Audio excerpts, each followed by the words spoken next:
Hello दोस्तों, जैसा कि आप जानते हैं आज हम आपको अनुच्छेद पढ़ाने वाले हैं और बहुत ही इम्पोर्टेंट है सभी परीक्षाओं के दृष्टिकोण से। आगामी जो भी आपकी आगामी परीक्षाएं होने वाली हैं आपके लिए ये अनुच्छेद बहुत ही इम्पोर्टेंट है।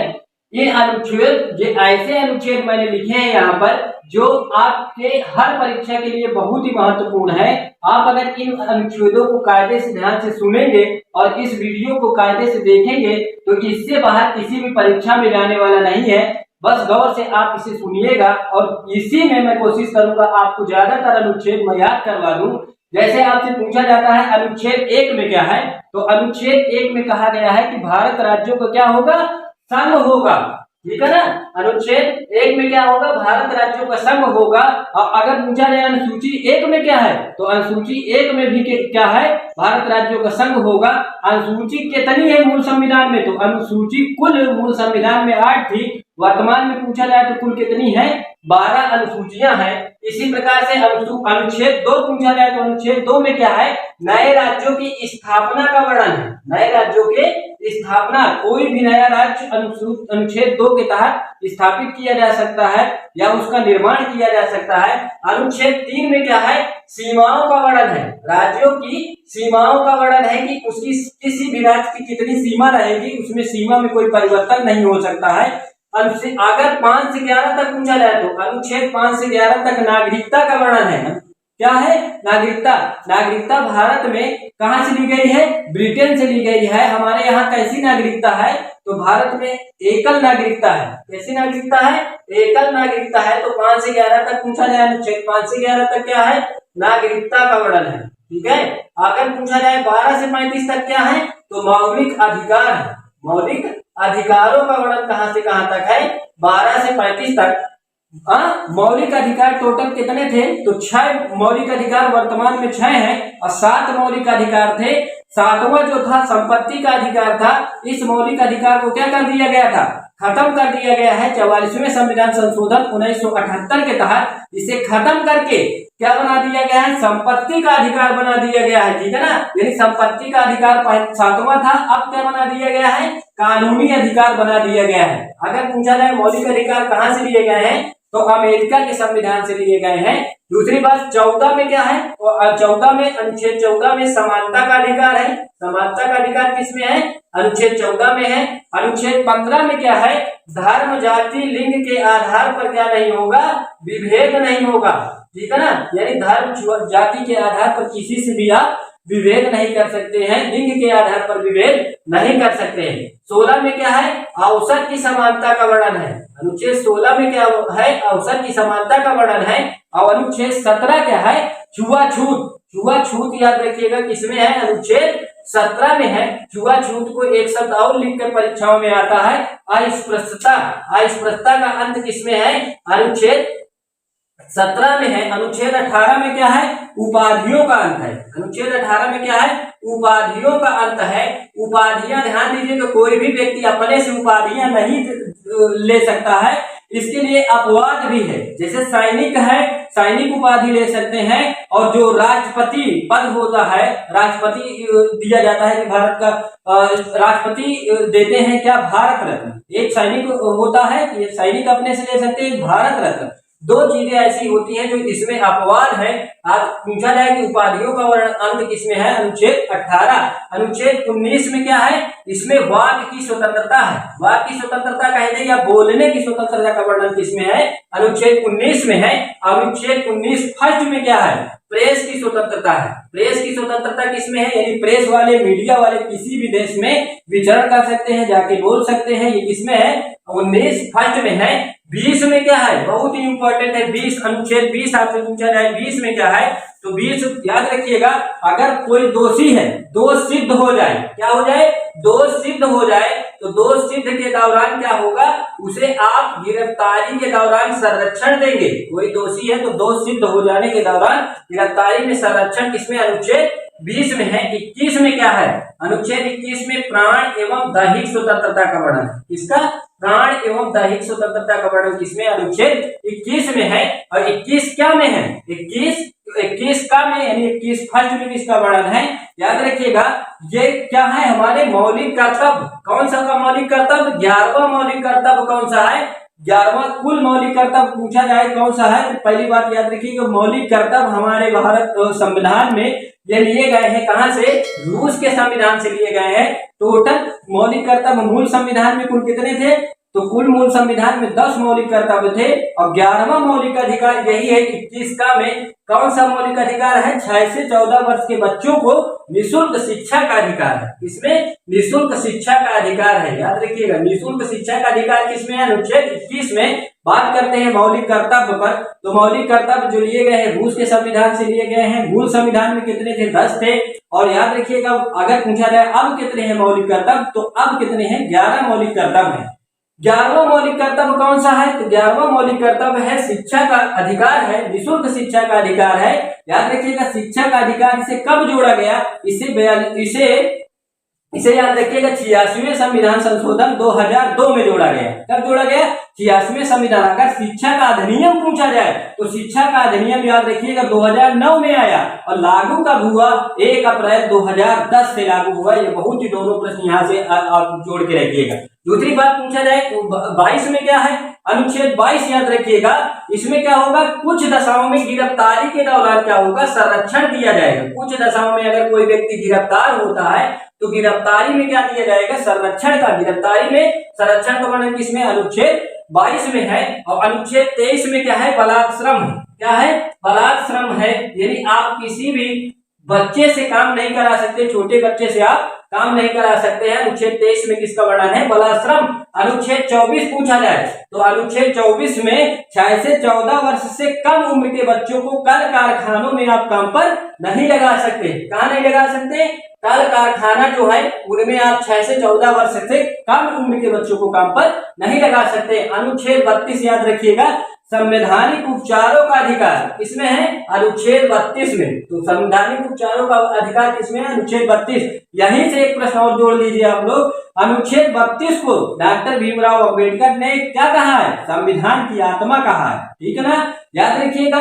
अब क्यों कहा, इसका कारण है, कारण क्या है कि जो हमारे यहाँ रीट होती है, 5 प्रकार की रीट जारी की जा सकती है। किसके उल्लंघन होने पर, मौलिक अगर आपके अधिकारों का उल्लंघन हो रहा है तो आप 5 प्रकार की रीट जारी कर सकते हैं। 5 प्रकार रीट में क्या होता है कि 2 जगह आप रीट जारी कर सकते हैं, एक तो हाई कोर्ट जा सकते हैं, एक सुप्रीम कोर्ट जा सकते हैं। तो याद रखिएगा अनुच्छेद 32 के तहत आप कहाँ जा सकते हैं, आप सुप्रीम कोर्ट जा सकते हैं, रीट जारी कर सकते हैं। अनुच्छेद 226 के तहत कहाँ जा सकते हैं, सुप्रीम कोर्ट में रीट जारी, वो हाई कोर्ट पे रीट जारी कर सकते हैं। दूसरी बात आपसे पूछा जाए 36 से 51 तक क्या है, नीति निर्देशक तत्व का वर्णन है। नीति निर्देशक तत्वों का वर्णन कहां से कहां तक है, 36 से 51 तक है। नीति निर्देशक तत्व जो लिए गए हैं आयरलैंड के संविधान से लिए गए हैं। याद रखिएगा कहां से कहां तक है नीति निर्देशक तत्वों का वर्णन है, 36 से 51 तक। अनुच्छेद 40 पूछा जाए तो ग्राम पंचायतों के गठन का वर्णन है। किसका, ग्राम पंचायत के गठन का वर्णन है किसमें, अनुच्छेद 40 में। अब अनुच्छेद 48 में पूछा जाए और 48 फर्स्ट पूछा जाए, दोनों ही बहुत कंफ्यूज करते हैं कि 48 में क्या है, 48 फर्स्ट में। तो 48 फर्स्ट में याद रखना पर्यावरण का वर्णन है, पर्यावरण या वन है उनके संरक्षण की बात किसमें की गई है, 48 फर्स्ट में। अब अगर पूछा जाए इसमें क्या है 48 में, तो अगर आपसे 48 पूछा जाए तो 48 बहुत ही इंपॉर्टेंट है। 48 में क्या है, याद रखिएगा 48 में क्या है, इसमें कृषि एवं पशुपालन के लिए संरक्षण है। कृषि एवं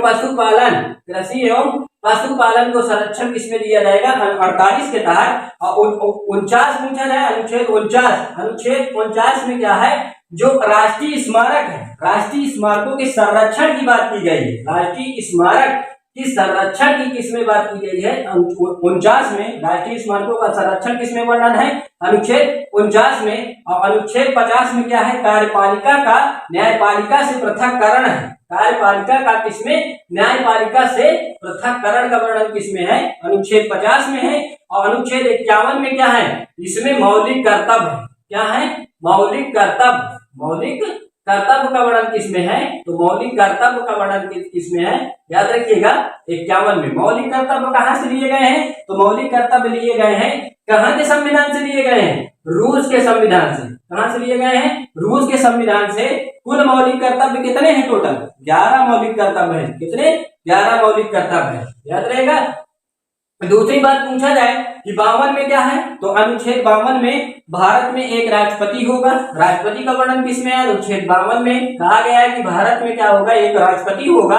अब कार्यपालिका का अनुच्छेद 53 में क्या होगा, यही राष्ट्रपति जो है हमारे यहाँ कार्यपालिका के प्रमुख होते हैं। यानी राष्ट्रपति के नाम पर विदेशों में या हर जगह क्या होते हैं, समझौते होते हैं किसी। तो अनुच्छेद 23 में कार्यपालिका का प्रमुख कौन होता है, याद रखिएगा, कार्यपालिका का प्रमुख कौन होता है, राष्ट्रपति होता है। लेकिन कार्यपालिका का अध्यक्ष कौन होता है, प्रधानमंत्री होता है। तो यह कार्यपालिका किसमें अनुच्छेद 52 के तहत भारत में राष्ट्रपति होंगे, अनुच्छेद 53 में ये कार्यपालिका के प्रमुख होंगे। तो कार्यपालिका के प्रमुख किसके तहत होंगे, अनुच्छेद 53 के तहत। अब अनुच्छेद 54 में क्या है, राष्ट्रपति के निर्वाचन का वर्णन है। किसका, राष्ट्रपति के निर्वाचन का वर्णन है। और अनुच्छेद 55 पूछा जाए तो राष्ट्रपति के निर्वाचन की रीति का मतलब राष्ट्रपति की निर्वाचन की रीति कैसी होती है, एकल समकरणीबद्ध पद्धति के आधार पर राष्ट्रपति का चुनाव होता है। दूसरी बात पूछा जाए अनुच्छेद 56 में क्या है, तो अनुच्छेद 56 में राष्ट्रपति के शपथ का वर्णन है। अनुच्छेद 57 में पूछा जाए तो राष्ट्रपति के पुनः निर्वाचन, यानी राष्ट्रपति क्या दोबारा अपॉइंटमेंट हो सकते हैं, हाँ हो सकते हैं। देखिए भारत में क्या है, ऐसी दशा है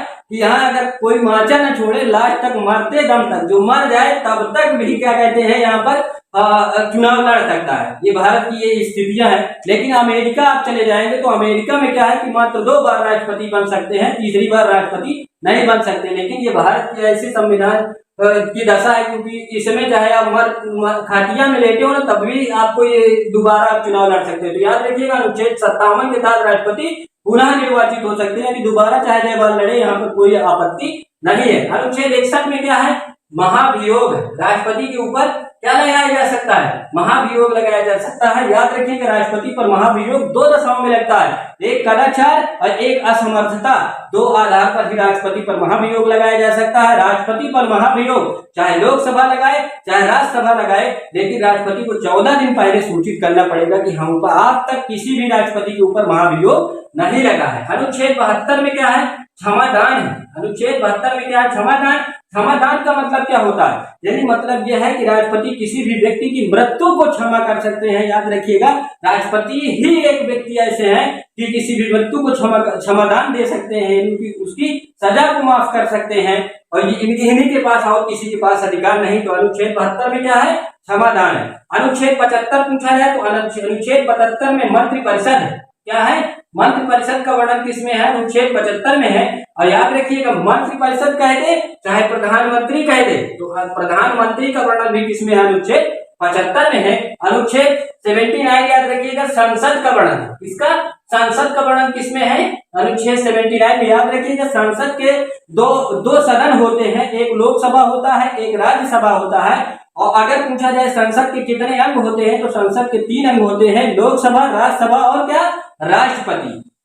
याद रखिएगा अगर पूछा जाए ये संसद तो 79 में, अगर पूछा जाए राज्यसभा का वर्णन किसमें, अनुच्छेद 80 में, और लोकसभा का वर्णन किसमें है, अनुच्छेद 81 में। और 85 में क्या है, 85 अनुच्छेद 85 बहुत ही इंपॉर्टेंट है। याद रखिएगा अनुच्छेद 85 के तहत क्या कर सकते हैं, राष्ट्रपति जो प्रेसिडेंट है आपके, ये क्या कर सकते हैं, लोकसभा को भंग कर सकते हैं, लोकसभा को भंग कर सकते हैं अनुच्छेद 85 के तहत। अनुच्छेद 53 में क्या है, लोकसभा स्पीकर का वर्णन है। किसका, लोकसभा स्पीकर का वर्णन किसमें है, यानी लोकसभा अध्यक्ष का वर्णन किसमें है, अनुच्छेद 93 में है। अनुच्छेद 100 में किसका वर्णन है, तो अनुच्छेद 100 में क्या होता है, याद रखिएगा जब कोई विधेयक या बिल संसद में लाया जाता है तो उसमें क्या कराया जाता है, लोकसभा और राज्यसभा दोनों सदनों से क्या बनाया जाता है, मत कराए जाते हैं। इस स्थिति में क्या होता है कि अगर दोनों पक्षों के तहत बराबर मत पड़ गए, यानी 100 लोग लोकसभा के हुए और 100 लोग राज्यसभा के हुए, दोनों मान लीजिए मत किए और मत करने के बाद मान लीजिए बराबर पक्षों में मत पड़ गए, तो उस स्थिति में क्या होगा, निर्णायक मत डाला जाता है, किसके द्वारा, जो लोकसभा अध्यक्ष होते हैं, तो अनुच्छेद 100 के तहत, याद रखिएगा, अनुच्छेद 100 के तहत लोकसभा अध्यक्ष जो है वो क्या कर सकते हैं, अपना मत दे सकते हैं। लोकसभा अध्यक्ष क्या मतदान कर सकते हैं, मत डाल सकते हैं किसी भी पक्ष में, चाहे लोकसभा में दे चाहे जहां। याद रखिएगा अनुच्छेद 108 में क्या है, अनुच्छेद 108 में संयुक्त अधिवेशन है। अनुच्छेद 108 में क्या है, संयुक्त अधिवेशन है। याद रखिएगा संयुक्त अधिवेशन कौन बुलाता है, संयुक्त अधिवेशन भारत के राष्ट्रपति बुलाते हैं, लेकिन अध्यक्षता कौन करते हैं, लोकसभा अध्यक्ष करते हैं। और संयुक्त अधिवेशन किस अनुच्छेद के तहत राष्ट्रपति बुलाते हैं, अनुच्छेद 108। अनुच्छेद 108(10) में क्या है, धन विधेयक। क्या है, धन विधेयक। धन विधेयक का वर्णन किसमें, अनुच्छेद 110 में। याद रखिएगा एक प्रश्न बहुत ही इंपॉर्टेंट है, यहाँ पर गौर करिएगा कि धन विधेयक कहाँ पेश होता है, तो धन विधेयक केवल लोकसभा में पेश होता है, राज्यसभा में पेश नहीं होता। बहुत कंफ्यूजन पैदा करता है, तो याद रखिएगा अनुच्छेद 110 में क्या है, धन विधेयक। धन विधेयक, याद रखिएगा धन विधेयक पर राष्ट्रपति के हस्ताक्षर होते हैं, राष्ट्रपति की अनुमति के बगैर आप धन विधेयक नहीं पेश कर सकते। अध्यादेश का वर्णन किसमें है, अनुच्छेद 123 में क्या है, अध्यादेश है। अध्यादेश का वर्णन किसमें है, अनुच्छेद 123 में। याद रखिएगा अध्यादेश कौन जारी करता है, तो अध्यादेश राष्ट्रपति जारी करते हैं। क्यों जारी करते हैं, कारण है जब संसद के दोनों सत्र नहीं चलते हैं, राष्ट्रपति को विधिक पता चल जाता है कि संसद के दोनों सत्र समय से नहीं चल रहे हैं, या कोई भी अकस्मात ऐसी दुर्घटना हो जाए कि राष्ट्रपति को पता चल जाए कि संसद सत्र बुलाना बहुत जरूरी है, तो राष्ट्रपति अनुच्छेद 123 के तहत अध्यादेश जारी करके क्या बुला देंगे, एक नियम या कानून पारित कर देंगे। याद रखिएगा इस अध्यादेश की जो सीमा होती है कानून की 6 महीने रहती है। अगर ये दोनों सदनों से पृथक रूप से 2/3 सदस्यों से पारित हो जाता है, तो अध्यादेश को क्या मान लिया जाता है, कानून मान लिया जाता है, यानी एक्ट मान लिया जाता है। दूसरी बात अनुच्छेद 124 मोस्ट इंपॉर्टेंट है। अनुच्छेद 124 में क्या है, तो अनुच्छेद 124 में क्या है, सुप्रीम कोर्ट का वर्णन है। इसका सुप्रीम कोर्ट या उच्चतम न्यायालय का वर्णन किसमें है, अनुच्छेद 124 में। अब पूछा जाए सुप्रीम कोर्ट टोटल कितने हैं, तो 1 है। लेकिन याद रखिएगा अगर यहीं पर पूछ ले आपसे, यहाँ पर देखिएगा, गौर करिएगा, यहाँ पर क्या है, अनुच्छेद 214 में क्या है, हाई कोर्ट है। अनुच्छेद 214 में क्या है, हाई कोर्ट है। और अनुच्छेद 124 में क्या है, सुप्रीम कोर्ट का वर्णन है। याद रखिएगा सुप्रीम कोर्ट कितने हैं, 1 है। और ये सुप्रीम कोर्ट कहाँ है, रायसीना पहाड़ी राष्ट्रपति भवन जहां पर है, वहीं पर दिल्ली में है। दूसरी बात पूछा जाए हाई कोर्ट का वर्णन किसमें, अनुच्छेद 214 में है। अब पूछा जाए हाई कोर्ट कुल कितने हैं, तो याद रखिएगा वर्तमान में हाई कोर्ट कुल 25 है, और 25वां हाई कोर्ट जो है आपका अमरावती हाई कोर्ट है। याद रखिएगा। और यहाँ पर देखिएगा अनुच्छेद 148 पूछा जाए, तो अनुच्छेद 148 में सीएजी है, कंप्ट्रोलर एडिटर जनरल, या इसी को हिंदी में बोलते हैं नियंत्रक एवं महालेखा परीक्षक। तो नियंत्रक एवं महालेखा परीक्षक का वर्णन किसमें है, याद रखिएगा अनुच्छेद 148 में है। अब अगर पूछा जाए 176 में क्या है, तो महान न्यायवादी है। महान न्यायवादी का वर्णन किसमें है, अनुच्छेद 176 में है। और भारत का सबसे बड़ा विधि अधिकारी कौन सा होता है, तो भारत का सबसे बड़ा विधि अधिकारी महान न्यायवादी होता है। अगर पूछा जाए भारत का सबसे बड़ा सलाहकार कौन होता है, तो नियंत्रक एवं महालेखा परीक्षक होता है। दोनों प्रश्न अपने आप में अलग अलग हैं। दूसरी बात याद रखिएगा अनुच्छेद 153 में क्या है, राज्यपाल का वर्णन है। इसका राज्यपाल का वर्णन है। एक प्रश्न बहुत ही इंपॉर्टेंट है कि राज्यपाल, आखिरकार सभी राज्यों के राज्यपाल जो नियुक्त होते हैं अनुच्छेद 153 के तहत होते हैं। राज्यपाल को नियुक्ति कौन दिलाता है, राष्ट्रपति दिलाते हैं। लेकिन राज्यपाल जो होते हैं, तो राष्ट्रपति के प्रसाद पर्यंत पद तक बने रहते हैं, जब तक राष्ट्रपति चाहेंगे तब तक। देखते होंगे आप कि 2 महीने 1 महीने किसी राज्य के राज्यपाल रहते हैं, और 1-2 महीने बाद फिर किसी अन्य राज्यों के हो जाते हैं। दूसरी बात पूछा जाए, आगे देखिएगा 168 देखिएगा, 168 में राज्य विधान मंडल का वर्णन है। इसका राज्य विधान मंडल का वर्णन है। इसका अनुच्छेद 168 में राज्य विधानमंडल, जिस प्रकार संसद में बताया था ना कि संसद के 2 सदन होते हैं, लोकसभा और राज्यसभा, उसी प्रकार राज्य विधानमंडल के भी 2 सदन होते हैं। याद रखिएगा राज्य विधानमंडल का वर्णन 168 में, और विधानसभा का वर्णन किसमें है, याद रखिएगा विधानसभा का वर्णन अनुच्छेद 170 में है, और विधान परिषद का वर्णन किसमें है, अनुच्छेद 171। इसमें अनुच्छेद 171 में किसका वर्णन है, विधान परिषद। तो याद रखिएगा राज्य विधानमंडल के 2 सदन होते हैं, एक विधानसभा है, एक विधान परिषद है। विधानसभा का वर्णन किसमें, 170 में, और विधान परिषद का वर्णन किसमें, 171 में। अनुच्छेद 214 में बता चुका हूं आपको, हाई कोर्ट है। टोटल हाई कोर्ट कितने हैं, 25, और 25वां हाई कोर्ट कौन सा है, अमरावती हाई कोर्ट है। दूसरी बात आगे देखिएगा, अनुच्छेद 263, अनुच्छेद 263 में अंतरराज्यीय परिषद का वर्णन है। अंतरराज्यीय परिषद का वर्णन है, इसका अंतरराज्यीय परिषद का वर्णन किसमें है? अनुच्छेद 263 में। और अनुच्छेद 266 में क्या है? संचित निधि का वर्णन है। अनुच्छेद 266 में क्या है? संचित निधि का वर्णन है। और अनुच्छेद 267 में क्या है? आकस्मिक निधि। दो प्रकार की निधि है। संचित निधि याद रखिए, संचित निधि है क्या? संचित निधि ऐसी निधि है जिसमें भारत सरकार के सभी पैसे रखे रहते हैं, उसे संचित निधि कहा जाता है। ज्यादातर जो उच्च अधिकारी होते हैं या पदाधिकारी होते हैं उनको वेतन जो मिलता है कहाँ से मिलता है? संचित निधि। जैसे राष्ट्रपति को वेतन कहाँ से मिलता है? संचित निधि से। प्रधानमंत्री को कहाँ से वेतन मिलता है? संचित निधि से। उपराष्ट्रपति को वेतन कहाँ मिलता है? संचित निधि से। सबको संचित निधि से। और आकस्मिक निधि क्या होती है? आकस्मिक निधि वह निधि होती है जो आपातकाल के लिए जिसमें धन रखा रहता है, तो उसे आकस्मिक निधि कहते हैं। तो 268 में किसका वर्णन है? आकस्मिक निधि, यानी आपातकाल के लिए धन रखा है, उसे कभी भी यूज किया जा सकता है। अनुच्छेद 280, तो अनुच्छेद 280 में वित्त आयोग है। वित्त आयोग, आपसे एक प्रश्न मैं पूछ रहा हूं कि वित्त आयोग के प्रथम अध्यक्ष कौन थे? तो वित्त आयोग के प्रथम अध्यक्ष याद रखिएगा केसी नियोगी थे। कौन थे? केसी नियोगी। वित्त आयोग का जो गठन हुआ था वो प्रथम 1951 में हुआ था। कब हुआ था? 1951 में। याद रखिएगा वित्त आयोग अब तक कुल 15 वित्त आयोग का गठन हो चुका है। और अगर पूछा जाए वर्तमान में वित्त आयोग के अध्यक्ष कौन है, तो एनके सिंह है। कौन? एनके सिंह। और याद रखिएगा कुल 15 है। याद रखिए, 2 क्वेश्चन यहाँ से पूछे जाते हैं कि 15वें वित्त आयोग के अध्यक्ष बताइए। तो 15वें वित्त आयोग के अध्यक्ष कौन है? वाईबी रेड्डी। लेकिन 14वें वित्त आयोग के कौन है? एनके सिंह। ठीक है ना, याद रखिए कंफ्यूजन हो जाता है कि एनके सिंह है कि वाईबी रेड्डी। तो 15वें के कौन है? वाईबी रेड्डी। और 14वें के कौन है? एनके सिंह। इससे पहले जो, तो कुल 15 हो चुके हैं। वित्त आयोग का वर्णन किसमें? अनुच्छेद 280 में। और अनुच्छेद 300 का में क्या है? ये संपत्ति का जो अधिकार था ना, याद रखिएगा संपत्ति के अधिकार को क्या कर दिया गया था? मैं पहले ही बताया था कि संपत्ति के अधिकार को अब क्या कर दिया गया? खत्म कर दिया गया था। ठीक है ना, अब उसे क्या बना दिया गया है? कानूनी अधिकार बना दिया गया है। और संपत्ति के अधिकार का वर्णन कहाँ था? अनुच्छेद 300 उसमें जो भी था, अनुच्छेद 300 का में अब इसे क्या बना दिया गया है?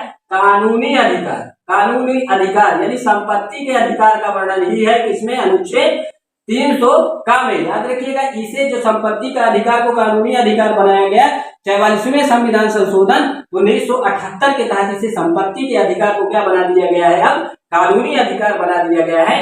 अनुच्छेद 224 में किसका वर्णन है? तो इसमें चुनाव आयोग का वर्णन है। अनुच्छेद 224 में किसका वर्णन है? चुनाव आयोग का वर्णन किसमें है? अनुच्छेद 224। अनुच्छेद 343 में क्या है? 324। अनुच्छेद 324 में क्या है? चुनाव आयोग का वर्णन है। बहुत ही इंपॉर्टेंट है कि चुनाव आयोग, चुनाव आयोग अगर पूछा जाए वर्तमान में चुनाव आयोग आयुक्त कौन है? तो सुशील चंद्रा है। वर्तमान में चुनाव आयुक्त कौन है हमारे?